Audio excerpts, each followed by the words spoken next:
Hey, You Made Your Movie Show, hosted by Carl Diamond. Oh, hey man, welcome to the Hey, You Made Your Movie Show, the show where we talk to indie directors who recently released their debut feature film. And you know, we get the little details, the stories, and the facts, you know, and all that jazz, man. You know, what it was like to make their feature so that you get inspired to go out and make your own film. You may be wondering, hey Carl, why are you at a party?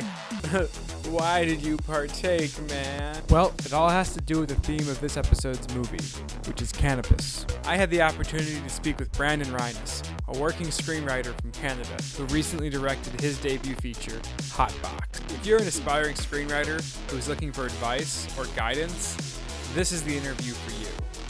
So, without further ado, here is the trailer for Hotbox, man.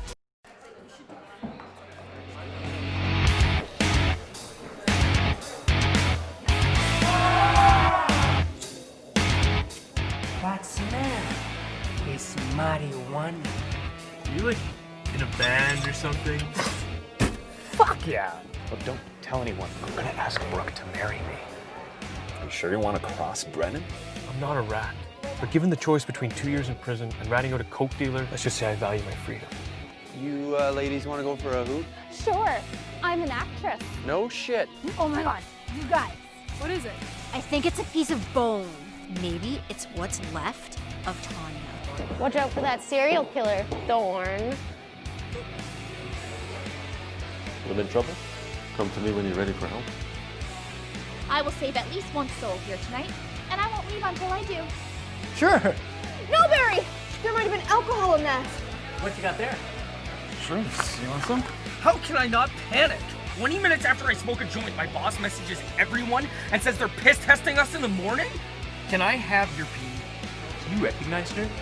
I think that's Kayla Cummings. Who the fuck's Kayla Cummings? The porn star. Why can't my dreams come true just this once?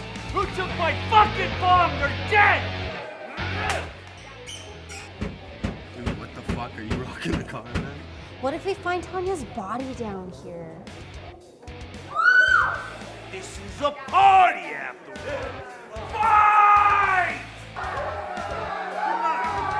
It's okay, everyone. He's just possessed by the devil. Right? You must be more fucked up than me, man.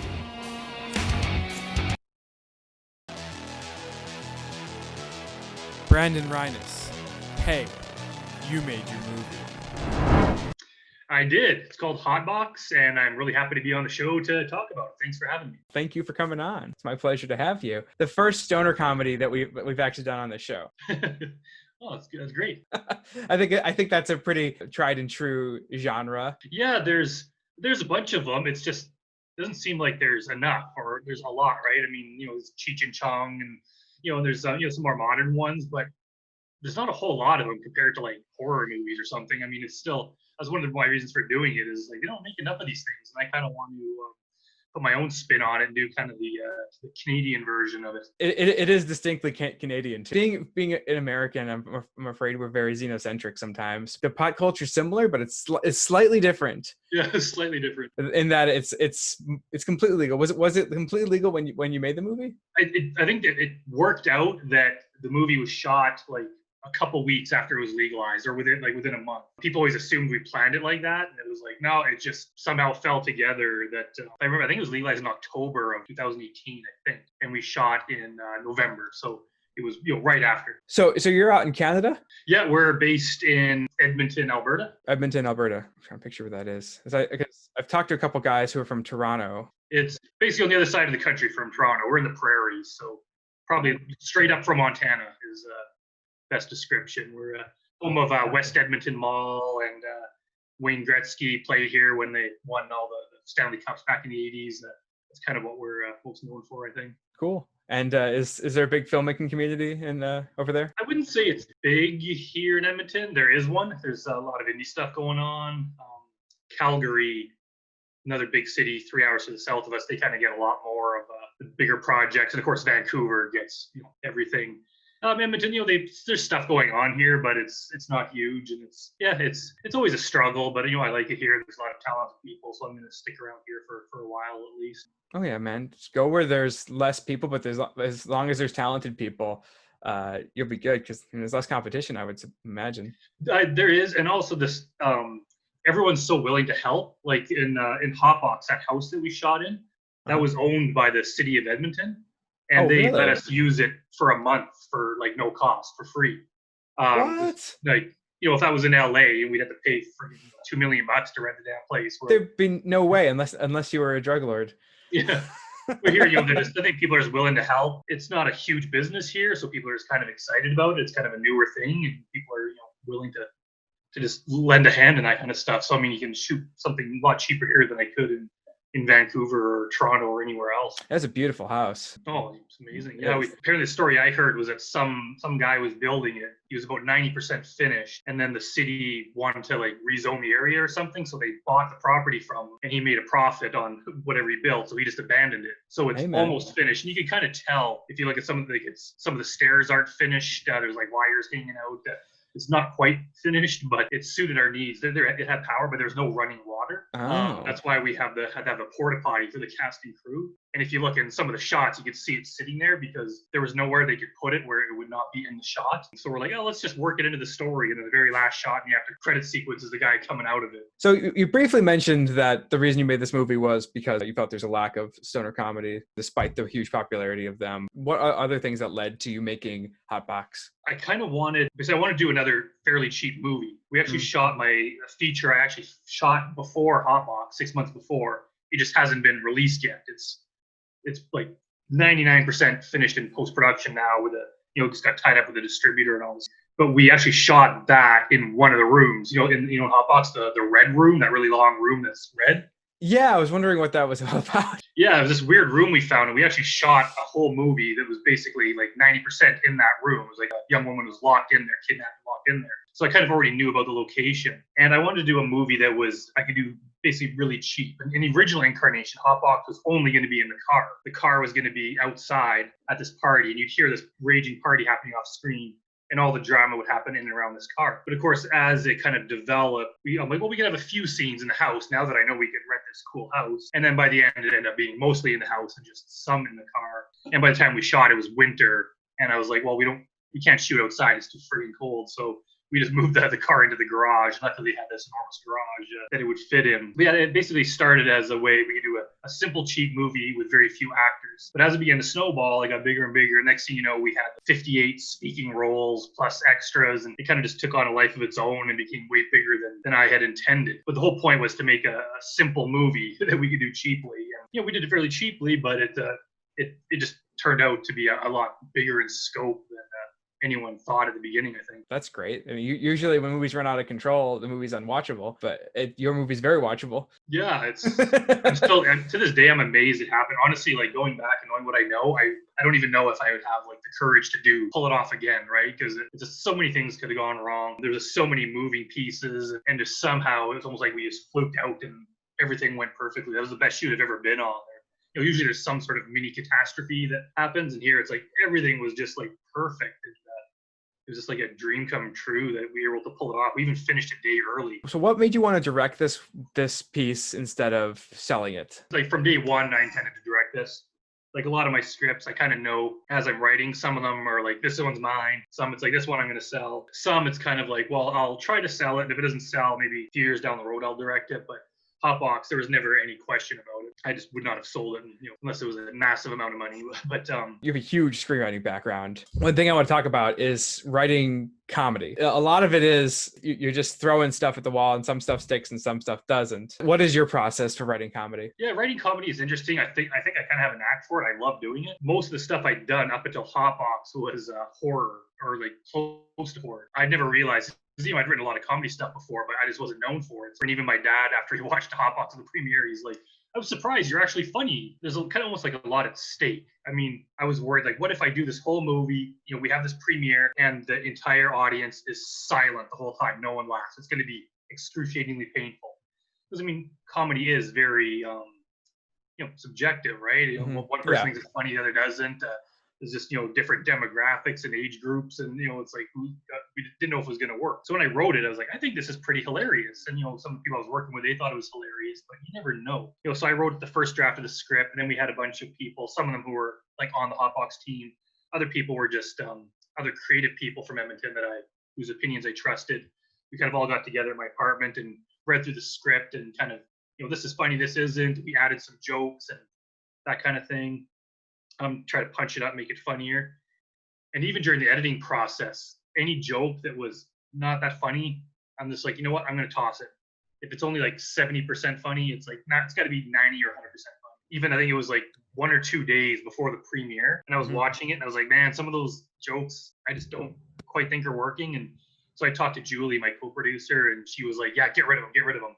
So we cut like 5 minutes out of the movie, like the day before the premiere, before we sent it off to the theater, just so we could make sure everything was as tight as could possibly be. I feel bad because some people liked some of the jokes and they're like, oh, I can't believe you cut the part where such and such. And it's like, yeah, we just had to. And I didn't want any, you know, I mean, so many movies, it's mostly funny, but there's some bad, you know, jokes. I wanted this one to be like every joke worked, or at least as close as possible. And it's funny that you said your background's horror, because comedy and horror are like almost two sides of the same coin, because you can turn what's funny and make it terrifying without having to pull too many strings. Yeah, it's funny because I always tell people that like I don't really like horror comedies, you know, like Shaun of the Dead, things like that. I just don't really like that much. I like straight up horror and I like straight up comedy, but you mix the two and it doesn't quite work so well. Then of course, you know, right after I go and say this in a bunch of interviews, and then I went and wrote the script for Grotesque, which is exactly a horror comedy. And we shot a trailer for it that, you know, everyone seems to love. We're trying to get that off the ground now. So I guess I kind of got to go back on my statement a little bit, and that some horror comedy, you know, if done correctly, can be good. You know what? You can also say, you know what? I don't like horror comedy, so I set out to make a good horror comedy. Oh yeah, that's yeah. I guess that could be it. You can take the cocky asshole route. But no, it's like, because some of those situations, I was like, man, this would be terrifying, and especially if you're stoned.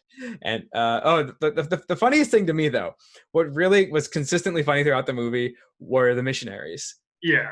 I don't think I've ever seen missionaries protesting a party in a movie before. I've seen a lot of like house party movies where there's the Catholic girl or there's like the virgin guy who believes in Jesus. I've never seen people picketing a house party. Where did that come from? I can't remember where that come from. That was one of the earliest stories. Like when I first started outlining it, I had like a couple dozen like possible storylines that could be in there. Mm-hmm. And I slowly just kind of cut it down to like the 6 or 7 top ones. Yeah, what we call the religious trio. They were there like day one. That was always kind of the main part. Originally, the main story was going to be Simon, the young guy who was trying to pick up the girl, and that older guy was like helping him.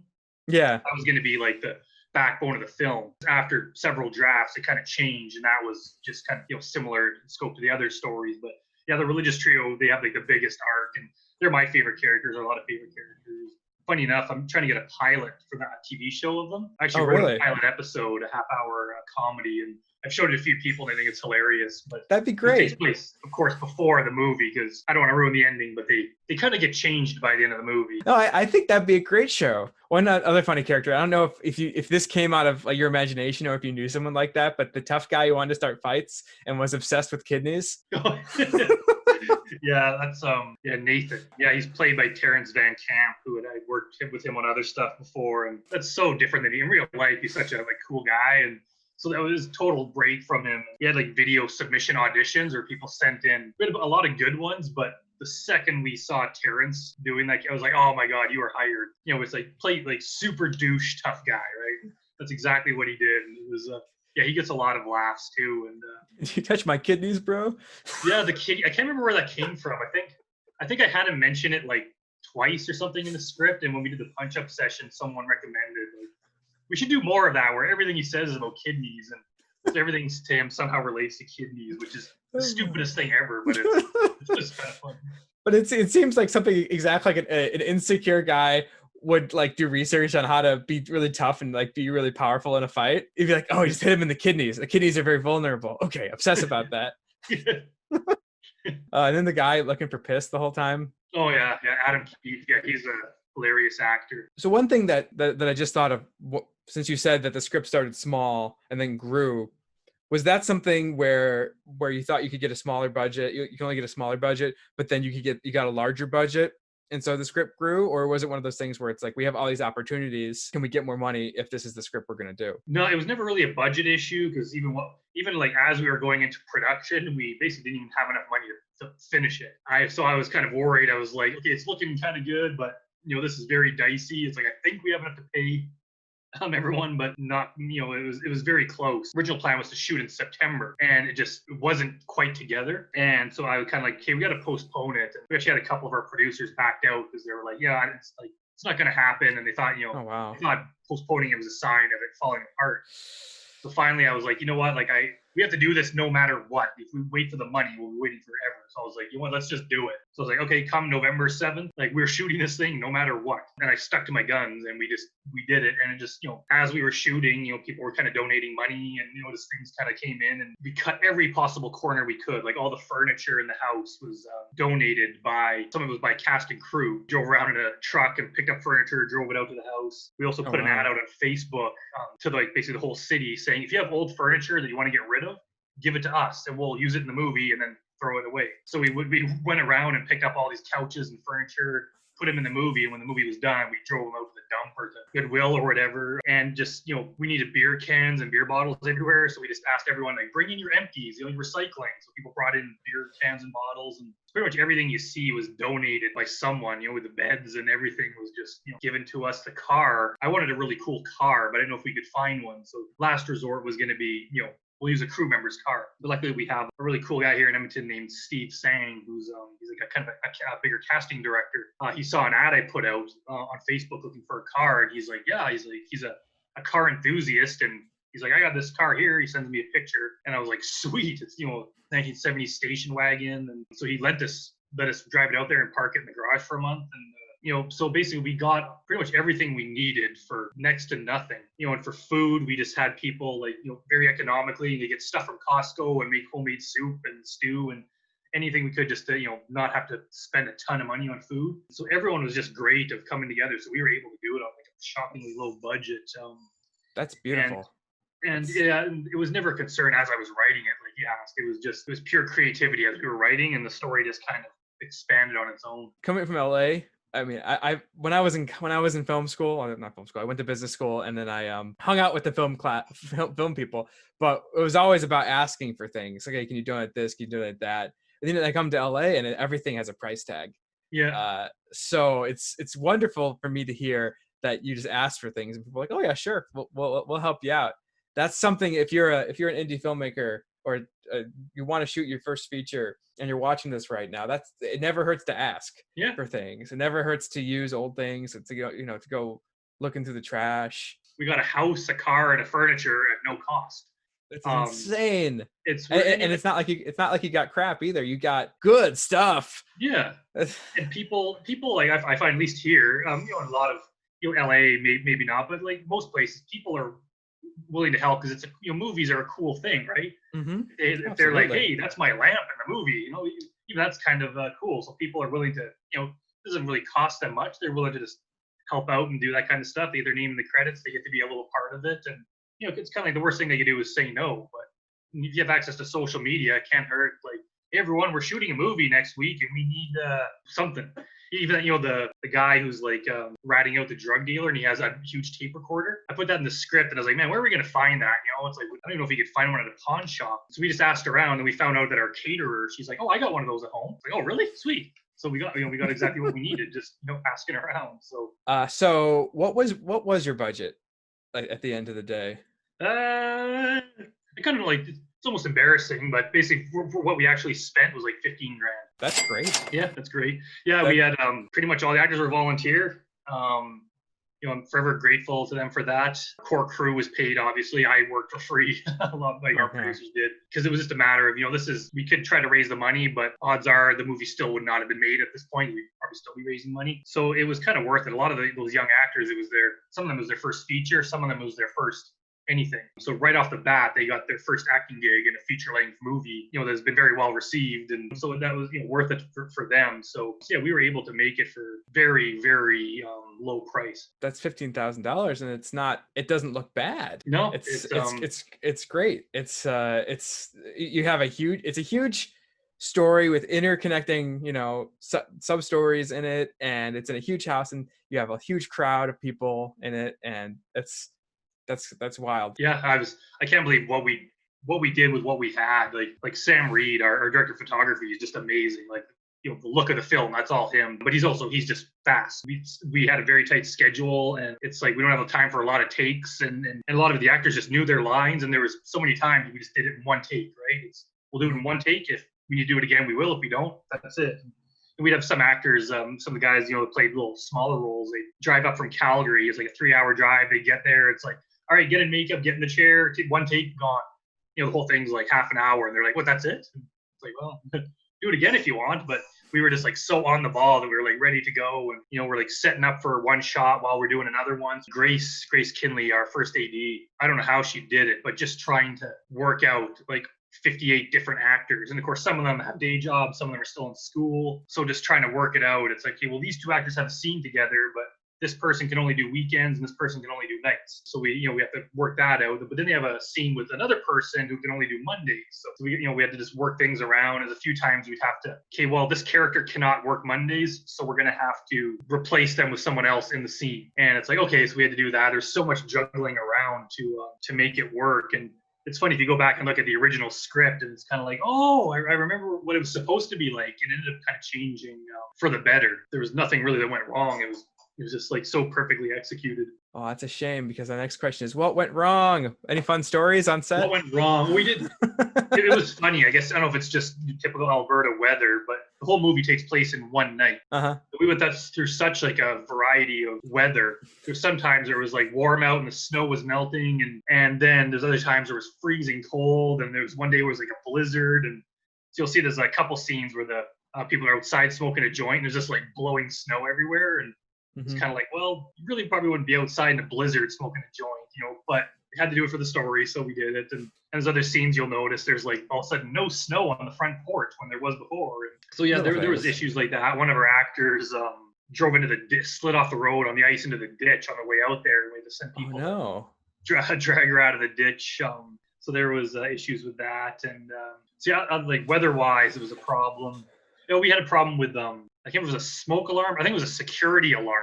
All of a sudden one day there's a security alarm, and all of a sudden just started going off. And we'd have to screw around with it, and they figured out how to turn it off, but it would go off every it was like 5 or 10 minutes. So we had someone waiting by. It's like, okay, shoot till the alarm goes off, and we have to cut, fiddle around with the stupid thing, shoot a bit more, then it'd go off again. And then finally we had to get rid of or get a hold of the guy who, like the caretaker, and he did something to fix it. There was some heating problems where it was, the heat wasn't working, it was too cold and it was too hot. And, there's like issues like that. But I mean, those are just comfort issues that we had to deal with. But like schedule and like filmmaking and technical wise, it pretty much flawless. Oh wow, that's great. That's not usually how the story goes with indie film. No, this was a blessing. Yeah. It was funny because I got kind of cocky after it, because I was just like, man, like we got such a perfect team, we could do this. And then last summer I had this idea to shoot. I think it was 2017. I did a thing I called Horror Day, where we shot 5 1-minute kind of horror films in one day. And I was like, man, we're such a good team, we could do like 5 more complicated ones in a weekend. Oh no. And yeah, big mistake. It was horrible. It was just everything went wrong, and it was just such a hassle. And I was like, oh, okay, I guess I can't take it for granted. Not everything is going to be as easy as Hotbox was, So in the future, I'm going to make sure I don't just kind of relax and everything will take care of itself. It's like, no, we worked so hard on the preparation for Hotbox, and that's why it went smoothly. So it's in the future, that's definitely what I'm going to do, because it's not always going to go easily. Preparation, that's the one thing that everyone so far I've asked, what can you recommend to aspiring directors? people who want to go out and shoot their first feature is preparation. Do you have anything to add to that? Having your first AD is like they do all the scheduling and stuff. That's so important. And it's also just the kind of the vibe on the set. I know sometimes, like especially when things get tense, you kind of get short tempered and everyone's short with each other.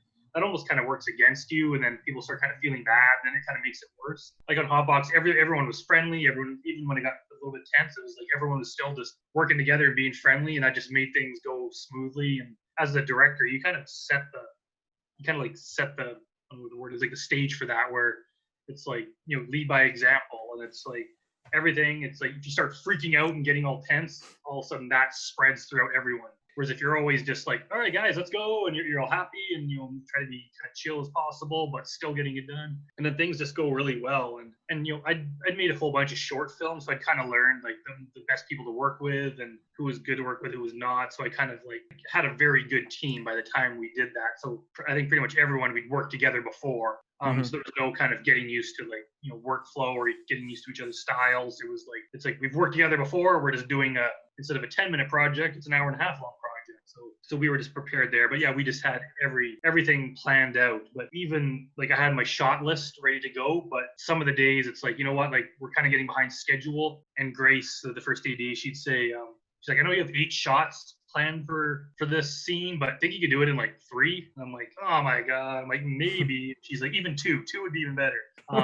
And there's a bunch of scenes that ended up being some of my favorite parts of the movie. Were supposed to be way more shots involved, but we ended up cutting it down. One of them being the scene where the dude took mushrooms and he thinks he's possessed, and he's like laying on the floor freaking out and everyone's watching. That was supposed to be, it was like 12 different shots we were going to have. And then Sam, the first AD, and I were talking, and he's like, I think we could just shoot it kind of like horror style and get the whole thing in one shot. So he did that shot where he like ran through the crowd with the camera as they parted, and then he's like pointing at the guy, and he's just moving the camera around to everyone, and it's all kind of chaotic. So we cut like a huge amount of time out of that scene, and it ended up being much more exciting. Oh yeah. Plan for, you know, contingencies, because things are going to go wrong. And I'm always like, okay, what if this happened? Like, what are we going to do if this happened? It's like, okay, well, we can do this, just so I'm kind of prepared. And once you go in with some confidence that, okay, no matter what, we can get this done, it makes it flow a lot better. But yeah, it's good. I have lots of notes about scenes of just, okay, if we could try this, you know, but if it turns out like this, then we'll try this, you know, just so you have different ways of doing things. And you kind of got to be prepared for both. You got to be super prepared to going into it, but willing to change things on the fly. So you need to be like water. Yeah, pretty much. Like Bruce Lee said. Well, that's great. That's actually a great thing to add to preparation. Have a plan A through C. Yeah. One thing I like to talk about on the podcast is how, as a director, you dealt with the stress of being the captain. Yeah, I wish there was some secret to it. There really isn't. You basically just deal with it. I have my own style, and it is stressful. And there's sometimes, because especially when, you know, a lot of the actors, when they're not in a scene, you know, they get to just sit around in the green room and chat, and, you know, and it's like, and you always have to be working, right? It's like, even when you have like a lunch break, it's like, well, I still got to be talking with people about stuff, and you know, it's like I don't really get a break, and I got to kind of be the first person there and the first person out. So there is a lot of stress, and you can almost just feel it, right? It's like you're the captain of the ship, and everyone has important jobs. It's like you're kind of guiding everything, and sometimes it's almost just like a gut feeling you have. You can just feel it kind of slipping away, right? It's just like, it's kind of getting out of control. So you always have to be like, come on, let's get back together, let's get going. And it is kind of stressful, especially when, you know, things aren't going your way sometimes, and you almost want to just like snap at someone, but it's like, you can't do that because, you know, you just can't. So you got to always be, all right, let's just try that again a different way. And I know some people have tried directing, and then they're like, I'll never do it again.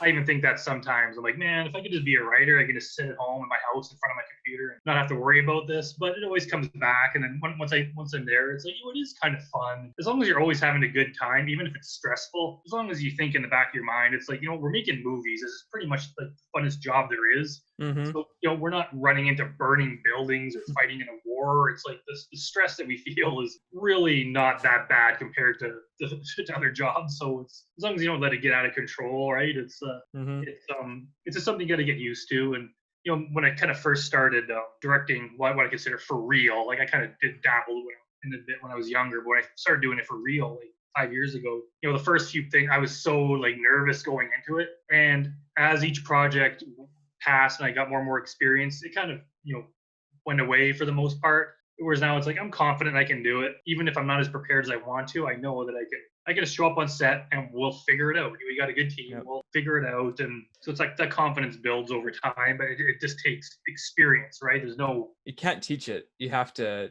It's like a callus on your hand. You know, you have to build it. And one thing, I mean, I directed my first major thing in LA about 3 years ago as a short. It was supposed to be a pitch, but it kind of morphed into a short film. And I hadn't directed it. I directed some student films, but there's that moment when you're there and you have a full crew and you're like, oh, I am in charge of everybody. Yeah. And you kind of go to the bathroom and like, and you go into the restroom and you throw up or scream or, you know, stuff oozes out of you. It's oh man, it's so easy to fall apart, but you're right. It's so easy to scream at people, but you can't. Because they'll remember, you'll feel bad, but you have to surround yourself, I guess, with a good director of photography who also is like in many ways like kind of like a director in many ways, and like a scene director as well, and then a good AD, and a good script supervisor, which no one really talks about that much. Yeah. If you have those three things, you're okay. Yeah, I always had, especially when like the first kind of few short films I did, you know, the night before was just terrifying. All of a sudden I'm like, I thought, hey, I'm directing this movie, and all of a sudden I'm like, I don't know how to direct a movie. I don't know what the hell I'm doing. And it's just like, oh my god. But as soon as you get on set, and then it's kind of like, okay, you know what? Like I have my shot list. I'll just tell the people where to sit, where to put the camera, and it's like, okay, you know what? I kind of know what I'm doing.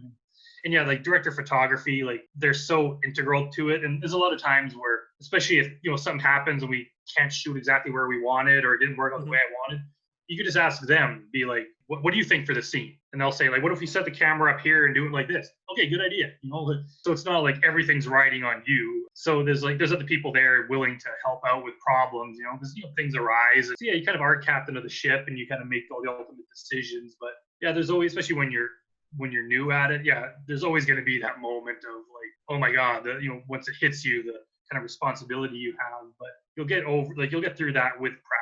And people always ask me, like, I mean, I've made like a ton of short films in a very short amount of time. And people are always asking me, like, do you make money at them? And it's like, no, I don't think I've ever made a profit on a short film. But the reason for doing them is just a ton of practice. I could just try out different things, try out different actors, different crews, just, and there's less at stake than on shooting a feature. So it's like I can just make a bunch of shorts, learn how to do this stuff, and then when I do a feature, I'm going to come in with like so much more experience. Yeah, it's like making shorts is like working out, and then making the features like the race, you know? Yeah. It's like you try different things, try different equipment, and there's low risk. Like, and you don't make money working out, but you make money when you're win the race. So. And the funny thing too is with another reason I do the shorts is just to get attention kind of for myself, because it helps my screenwriting career. Because I think pretty much every short I've made, someone has watched it on YouTube or something, and then I start talking to them. Next thing you know, they hired me to write a script, or they introduce me to someone who hires me. So every one of it is just a way to get my name out there. Someone watches it, it's like, hey, that's cool. And then we friend each other on Facebook. We start chatting once in a while, and then they'll be like, hey, I work for this company, and they're actually looking for a horror script. You have one? I sure do, right? And then next thing you know, it leads to something. So if you think very short term, and that I made this 5-minute short and I need to make a profit on it, well, you're probably not going to, and you're going to be disappointed. But if you think about it long term, that this short is going to get me attention, going to get people to know me, and that is going to lead to something. All of a sudden, you're like, man, the $5,000 I put into this short was totally worth it, because I made so many more times that just from the opportunities that it led to. Yeah, and if you're not cool with that, you might be in the wrong industry. Yeah, I know a lot of people too. Like, if you see this as a business where there's going to be an immediate reward, it's I'm going to make my first short film and then it's going to make money and I'll make another one. And it's like, no, it's going to be a whole lot of heartache and struggle before you make any money. Like I wrote for years before I started being able to do it for a living. There's just so much to it. And there's so many people doing it, right? There's a lot of people like us that are just making really low budget short films. And it's like, well, yours could be better or not better than theirs, but you're just one of a million projects. It's so hard to get above the noise. And I mean, you can share it a million times on social media, but so is everyone else. All you see in your feed is like, here's my short film. Here's my short film. And, and then you're like competing against people who are making videos where they eat food. And then there's like skateboarding videos with 2 billion views. And short films aren't even like the main thing people are looking at.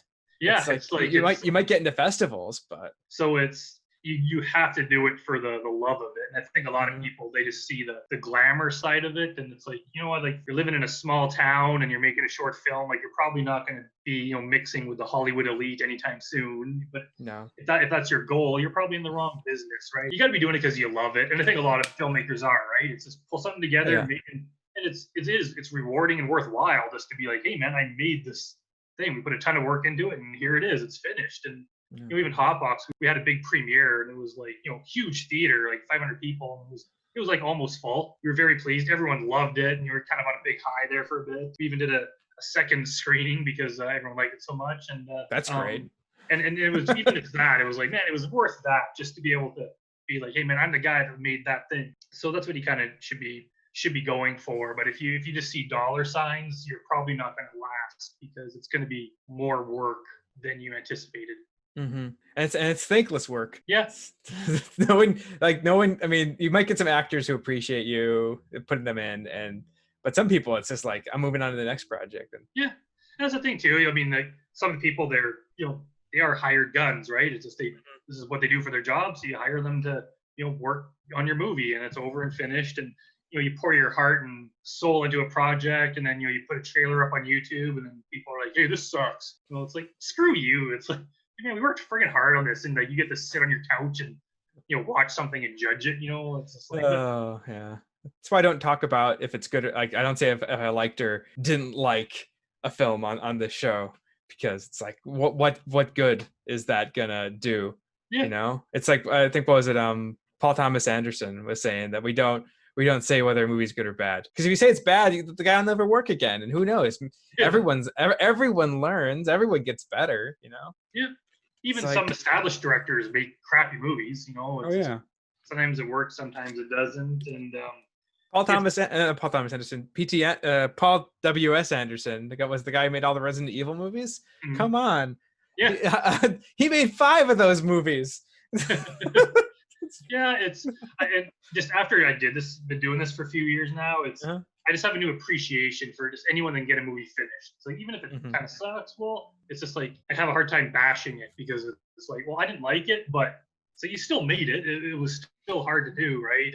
And that's just another thing too for people watching. Like, there's going to be some criticism, and the bigger you get, the more criticism there is. And for the longest time on YouTube, like for my shorts and stuff, I would turn off the comments, just because I'm like, I don't want, you know, YouTube comment sections are friggin' horrible for trolls, you know. It's like, I don't want people, you know, saying that. But Elizabeth Chamberlain, who played Mary, the redhead religious girl in Hotbox, she has a YouTube channel with a lot of her singing videos, and she's the one that convinced me to say, turn the comments on. Yeah, people can trash it if they want, but you just kind of got to learn to live with it. So I turn all the comments on now, and most of them are positive. You get some people bashing things, but for the most part, it's just something you have to deal with, right? It's like, you create something, people watch it, they can either like it or not like it, and that's just, it's kind of a separate issue. Like, if people don't like it, doesn't mean it's not good. It's just they don't like it. One thing I learned, and I'm sure you learned this too. I mean, when you start out, you want to impress everybody, but the further you get, you're like, I just want to impress people who are doing this.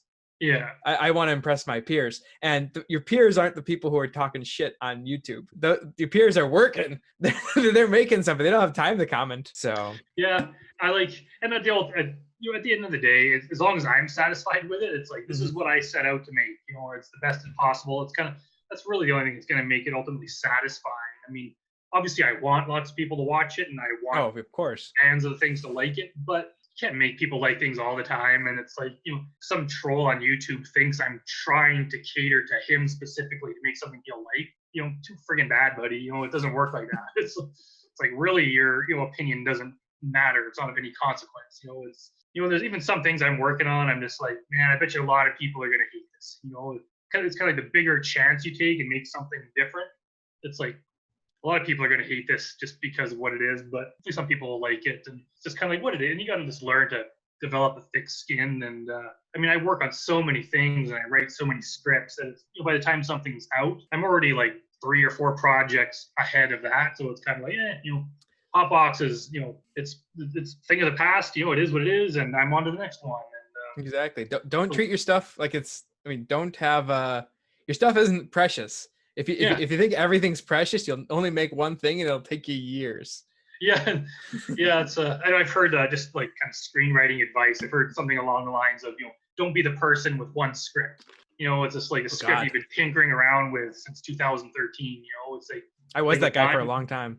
Yeah. Like I crank them out. I even sometimes get accused of like sending scripts out before they're ready to go out. But my theory is always that like if a producer sees something in it, they're gonna want changes anyway. So what's the point of me revising it a million times? As long as I can get it really damn good, that's probably enough. And so I start shopping that around onto the next one. It seems to be working. Sold a freaking ton of scripts. So if you're just going over and over and over something, yeah, like you said, if it becomes precious, it's going to affect your judgment. Where mine, it's just like I wrote this thing. If I could sell it, I can. If not, I'm on to the next one, and maybe later it'll sell. And you just kind of detach yourself from it. It's like this is a thing that I made. It's like I'm not going to like attach my like self-esteem to a movie I made. That's only going to lead to heartache because someone's going to hate the movie. That's excellent advice. Don't attach your self-esteem to your work. You're the guy making the pizzas, not like you're not the pizza. Yeah. It's like every so often you're the greatest pizza guy. Wolfgang Puck is gonna make a crappy pizza every so often. He's just gonna have an off day, Yeah. Yeah. It's just one of those things like, and of course, like when you first start out, it's like, yeah, you make your first short film and if people don't like it, it's gonna hurt a bit. It just takes a while. And even now, like, even just with screenwriting, like I've gotten so used to the rejections that honestly, it doesn't really faze me because it happens. Like I write so many things, I pitch so many things. It's almost daily that I get a pass on something, and it's just whatever. It's just like that's an old script. I already have a new script, and I'm working on their film, and I'm hired to write a book, and I got a new comic book coming out. So it's like, well, someone rejects a script that I wrote last year. It doesn't really matter. I can sell it eventually, or I'll rewrite it next year and then it'll sell, or maybe never will. I'll make it myself, or maybe nothing will come of it. But it just takes such discipline, and I feel kind of bad because I know people get excited going into this. I'm going to write my first screenplay, and I just kind of like, man, it's just like, man, I remember when I was there because I know what they're thinking. They're going to finish this script, and I remember being you. And it's like. Yeah, and it's just like, man, you're gonna send this to some producers and they're going to ignore you. And you're gonna be like, what the hell? And it's just like, or you're gonna be the idiot who sneaks onto the movie studio a lot and tries to give it to the writing department and you get blacklisted. Yeah, yeah. There's we had that problem when I worked at Fox. Oh, really? Oh yeah, no, people would try and sneak onto the lot all the time with their scripts, and you know what? People would mail scripts to Fox. They would just end up in a pile, man. Yeah. Sometimes thrown away. It's not, unless you have an agent, you're not going to get into the studio system. But it's kind of a moot point anyway. We didn't really talk about the quarantine in this show and the current state of movies. You don't need the studio system anymore. Yeah, they're much easier now. I mean, even when when I first started, it was like late 90s. First things I shot were on like VHS video cameras. I love that. And I remember like I was so new to it, I didn't even really know what editing was, and we would edit on the video camera. We do a take, and if it didn't work, we rewind it on the camera and restart that point and film the whole movie like that. So I volunteered at the community TV station in a small town where I grew up, and I go and I'd videotape hockey games and other events in exchange to use their equipment when they weren't in use. So I did that. And eventually, I went into the studio and I was like, oh, there's actually an editing system that has like 2 VHS decks and you can edit from one to the other. So I learned how to do that, and it's like, we can actually do proper editing. And then of course, years later, the computer editing came out, and so I kind of just learned from step like one. Whereas now it's like, well, you can write, film, and edit a project on your phone. It's just like all you need to make a movie really is in your pocket, at least to get started. Yeah. So now people like every day, people are coming up to me like, they want to get involved. How do I get started? I want to come watch. You can just write something and film it. Just get started, start getting practice at it. It's like that's really the way to film stuff, and don't be afraid to show it to strangers. Yeah. You have like a distribution channel. Like back then, like we had Channel 10, and that was our way of getting stuff out there. Public access, man. Now you have YouTube, right? You can make something and have a potential audience of millions. So there's nothing standing in your way. See, like a lot of people are waiting for something. They're waiting for this opportunity to come. And it's like, even if you have a script, you're one of millions of people that have a script, and most of them have been at it longer than you. So it's such a disadvantage that you have to do something. And half the time, your script sucks. Yeah, that's a whole other issue. I always try to be encouraging, but yeah, it's like, I've been at it so long that I've gotten pretty good. My first scripts were damn terrible. Even my 10th script was pretty friggin' bad. yeah, a lot of people, they get so excited because they think their idea is going to be so good. It's going to revolutionize. It's going to be better than all the Hollywood stuff out there. And it's like, everyone thinks that. And then I read, I can just tell looking at the first page. It's like, oh, that's why I honestly, I just kind of refuse to read scripts anymore because it's so awkward. It's like, I know the script is going to suck because it's your first one and I don't want to have to tell you that. So I just don't read scripts, right? The only way, I can't even really give advice on how to get better. The only way you're going to get better is just write a lot more and then you'll naturally get better. Also read. Yeah, read a lot of scripts. And like I read a lot of scripts and I listen to podcasts about screenwriting. I pick up little things here and there. So I'm constantly just figuring out better ways to phrase things, to stage things, to write things. Even when I read a script that I wrote 2 years ago, when I was still making a living 2 years ago, when I read my old stuff, I'm like, wow, that is so not good. I'm almost embarrassed that I sent that out. People seem to have this like thought that, I have this good idea for a movie. I wrote it down. I am owed having this movie made. I'm going to send this to a producer and they're going to want this. And it's like, no, you're one of 50 scripts they read that week. And they're probably not going to get past the first few pages. It's not to be discouraging to people. You can get better. You have to write a lot and it's going to be harder than you think. And you need to practice a lot. It's a hard thing to do. I mean, you couldn't be a hockey player by practicing one time and I think you're going to get into professional hockey. Like it just absolutely does not work like that. It's so easy to get discouraged. Even now, there's times where it's just like, man, is this even worth it? Like I'm busting my ass and I'm barely scraping by trying to do this. And, these movies I make end up costing me more than I make at it. And it's like, I'm just like struggling to tread water, but it's like each thing is kind of builds on it. I keep going and I keep doing it. And it's kind of like, it is worth it, right? I'm loving doing it.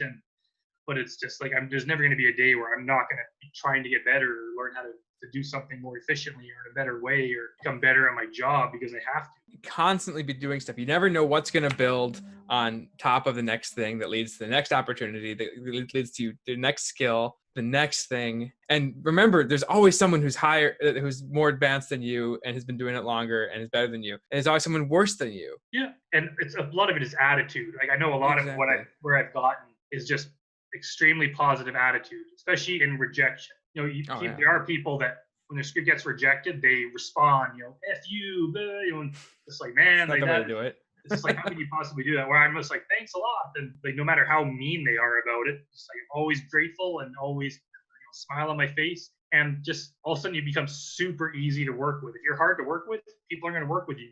As a screenwriter or a director or a filmmaker, there's a lot of you out there. And if you are not pleasant to work with, they're going to find someone else because you're easily replaceable. Mm-hmm. If you are super cool to work with, they trust you, they like working with you, all of a sudden it's easier to work with you again rather than have to find someone new. Like I like to work with the same crew, the same actors because I'm comfortable with them and we kind of just built this rapport. So just like having that extremely positive attitude, it'll wear off and or rub off on people. And like you said, yeah, there's always gonna be people better than you, but it always comes down to someone's opinion. Like I wrote this one script, Firstborn Son it was called, and I shopped it around. This one producer in LA responded and he just trashed the hell out of it. He's like, bad dialogue, blah, blah, blah, just ripped it apart. And I was like, screw you, buddy. But I wrote back. I was just kind of like, all right, that's disappointing, but thanks anyway. Thanks for reading it. And I was polite. And I think it was like 3 or 4 days later, I got another response from a producer in Florida. And he's like, I love this.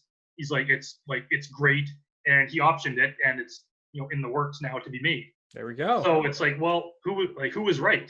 Like I could have, after the first guy kind of like, dug into a hole and sat there and pouted and, but it's just like, no, I'm going to keep at it. And then I found someone else, the exact same script who loves it. So it's, it's just one of those things that someone could always pick your movie, right? Someone's going to like the things that you write. You have to get good at it and you have to, pay your dues and practice a lot. But there's all sorts of weird movies out there. I'm just like, why would this be made? Someone likes this thing, but so it's like, whatever you're making, someone's going to see it eventually and be like, you know what, I'm going to give this a chance. And if they don't, you can make it yourself. And, just find any way where, like, any way to promote yourself. Mm-hmm. Like in my early days, like once I had my first short horror script called Granny, it was made by a first-time filmmaker in Colorado. And he made the film basically, for nothing, shot it at his house. But all of a sudden I had one of my scripts made. I didn't even get paid for it. But every script I pitched after that, I'd say, my last short film, Granny, was recently produced in Colorado. So it's kind of like, hey, I have one thing made. And then when I had a second thing made, I've had my last 2 short films have been made. And pretty soon I would say I had 5 made. Of course, now it's like 50 some. So I phrase it differently. I say, I've had several of my screenplays optioned or produced recently, and my new film Hotbox has been released. And here's a link to my IMDb just to show that I've done stuff. But it's like no matter how small success is, I'll use that for the next one. Like I had one film made, just anything I could use to kind of build myself up. And once people see that you're like kind of someone else is taking a chance on you, they're more willing to at least read your stuff. Because there's a million wannabe screenwriters, but as soon as they see, hey, this guy has a script produced, all of a sudden it's so much easier to get the second, third, fourth one produced, and it kind of just gets bigger and bigger from there. But getting that first one is hard, and I gave my first bunch away for free. Just make this film just so I can have an IMDb credit, and I have productions under my belt basically. And then I made a whole bunch of short films myself, so that when someone looks at my IMDb page, there's a whole bunch of credits. And then I just kind of kept building and just taking every opportunity where it comes from. And I always just search either on Google or on Facebook, anything about looking for short films, looking for scripts. I'll reach out to those people, start talking with them, because maybe they won't pick my script this time. But if they're in my social circle the next time, maybe they will. There's people I've known for like a couple years now. And then finally they'll say, hey, Brandon, I've been thinking about this for a while, but I want to hire someone to write a horror movie. You interested? And it's kind of like, man, I'm so glad that I friended that guy 2 years ago, because it took a while, but now it led to this opportunity that otherwise would not happen. You never know when. It might not work out today, but maybe it might work out next year. Yeah. And there's also like, you never know too, especially once your name is kind of out there circulating, you never know that it's like people are talking about you and considering you kind of behind your back without you knowing. It's even like with actors, there's actors around this area that I'm like, I bet you they don't know that I fully intend to have them in a film one day. It's like, I really like that actor. I've never really talked to them, but one of these days I'm going to put them in a movie because I like their acting. They probably don't know that. They might even be discouraged, man, this acting thing's not working out. But one day I'm going to send them an email and be like, hey, I got this role for you. And I've even just talked to other producers kind of in this area, and they've mentioned like, yeah, I've been working on this thing, and the team and we've been talking, and your name has come up a few times. So I'm like, oh, so like there are these opportunities. They're kind of just like they've been planted, but they haven't grown yet. But one of these days, it might even be 5 years from now, eventually they'll be like, okay, we're doing this now, and Brandon, we've been thinking about you as the writer. But you got to put yourself. You got to put yourself in that situation. Yeah. You got to be prepared for when that day comes. Yeah. And that's so once something you start getting your name out there, it's like, yeah, that day will come. And it's it's funny, Crazy Dave, from Hotbox, the rock and roll guy. I knew him when he was like a DJ at a bar like 15 years ago. I didn't really talk to him much back then. I kind of knew him, and I hadn't seen him in years. But he knew someone, and they came out to a premiere. I had a short film at a festival or something. And he came out to it, and I was like, oh, hey, man. He came up and talked to me after. He's like, yeah, I want to be in a movie. If you ever need like an actor, and he's not an actor, but he's definitely a showman personality. Personality, man. That guy was great. So he was like, yeah, like let me know. A year went by, and I didn't talk to him again. But then Hotbox started getting like in the works, and all of a sudden I was like, hey, that guy's perfect. He's perfect for the movie. So I emailed him, and I was just like, hey, man, we're doing this movie called Hotbox. You interested? And he was just like ecstatic, like, oh my god, like it had been a year, he'd forgotten about it, right? But it's just him coming up and talking to me led to me remembering a year later to have him in the movie. So if you're just kind of always thinking like that put yourself out there and just be friendly. Don't be constantly badgering people to read your script or watch your films. That's just going to piss them off. But just be in the network, just have people remember your name, right? Just post things on Facebook. And so when people think, like when they think of a writer, they think of a director, you're one of the people that they think about. And then when it comes down to it, it's like opportunities are going to open up. Not all the time, but eventually it will happen. The chances are better if you're prepared. Yeah. One thing I would say about getting people to read, it's like you don't want to badger people to read, because not everyone's going to give you, if it's for free, not everyone's going to give you valuable feedback. So if you do want someone to read it, they have readers that you can pay, and they'll read it and they'll give you honest feedback. Yeah, that's the best way. I've done those before a couple times. You know what? Join a writers group, read scripts, take feedback, see what works, what doesn't, watch movies, you can teach yourself. And that's the thing too about filmmaking, is that filmmaking really helps your writing. As soon as you shoot your own script, all of a sudden you realize, man, I have way too much dialogue. This is like so boring. Why am I talking in this scene? Now I know writing a scene, I was like, I can cut out half this dialogue because we don't need it. And you kind of just learn how things are structured together and how things are cut. And it's kind of like, I know this is going to not cut together well, so I'm going to add this other part in here so it works better. Like you you just learn all those tricks.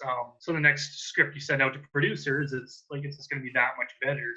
It's amazing how fast an hour and almost an hour and a half can go by while talking to someone who has a lot of experience. And yeah. Let's get into some personal things about you as someone who watches movies and likes movies. Okay.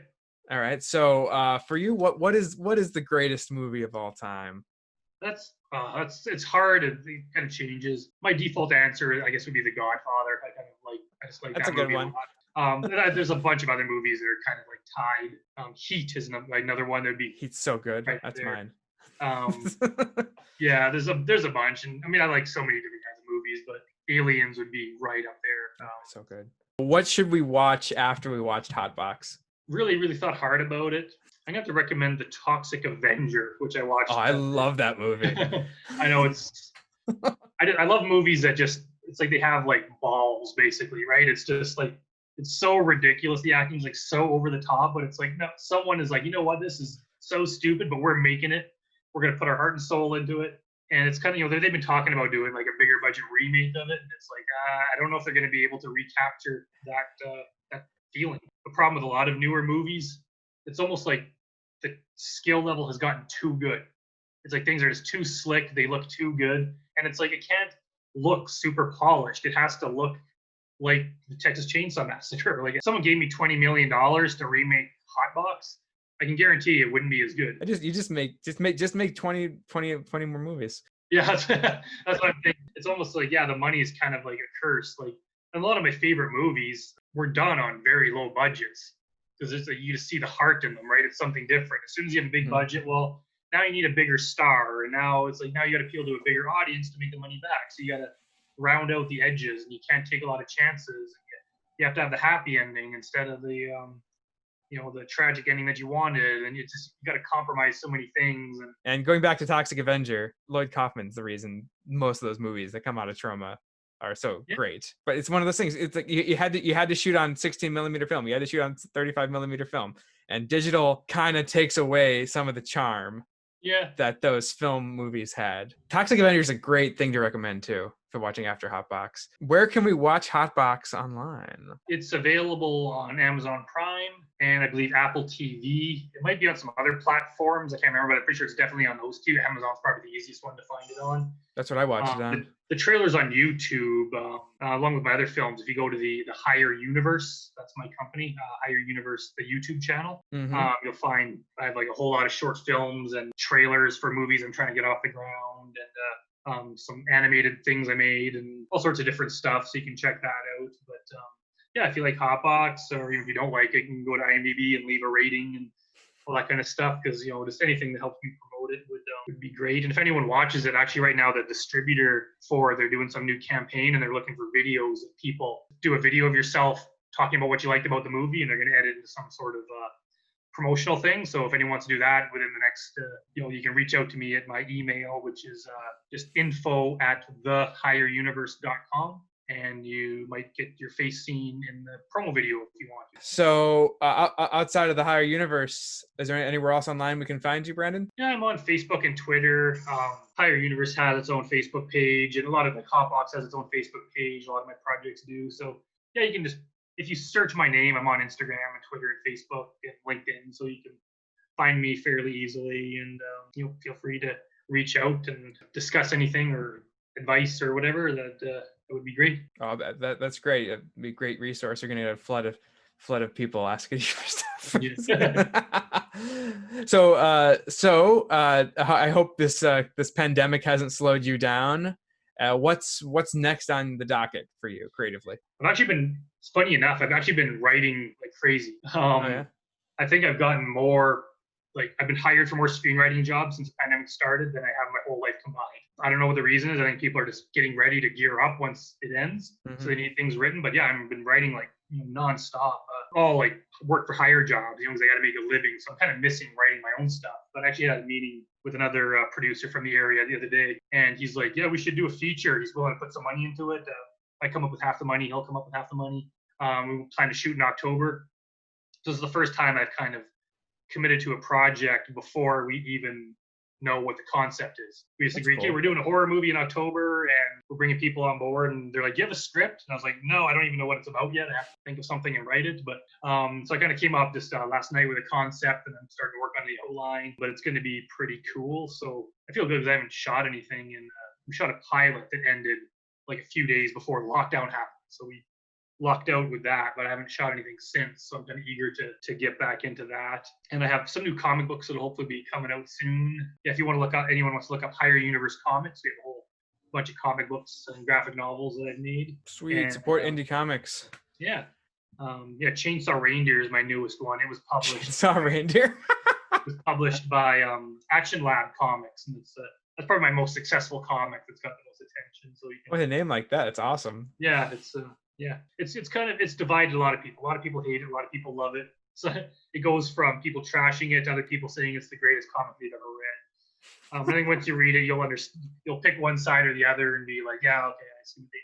All right. Well, Brandon, will we see you for your next directorial feature? You betcha. Well, the man is Brandon Rhiness. The film is Hotbox. Check it out on Amazon Prime. And if you want to be part of the promotion campaign, send Brandon a video of you talking about it. Well, Brandon, it's been great talking to you. Yeah, great. I really appreciate you having me on. This was awesome. Hey, man. So that was my interview with Brandon Rhiness. Pretty far out, huh? Really dug how Brandon was all like, don't treat your stuff too seriously. If you want to check out more of Brandon's work, as well as the films he recommended, I put all the links in the show notes below. They're there for you. If you haven't already, hit that like and subscribe button.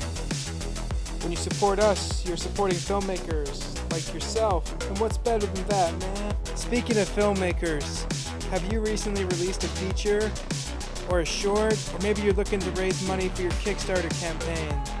Email me at heyyoumadeyourmovie@gmail.com and tell me your situation. I want to help you out. So for the Hey You Made Your Movie show, I'm Carl Diamond. Until next time, man, keep making movies, keep writing scripts, and all that jazz, man. Keep the dream alive. I can't wait to see all the movies you're going to make. But first, you have to make them. I'll see you next time.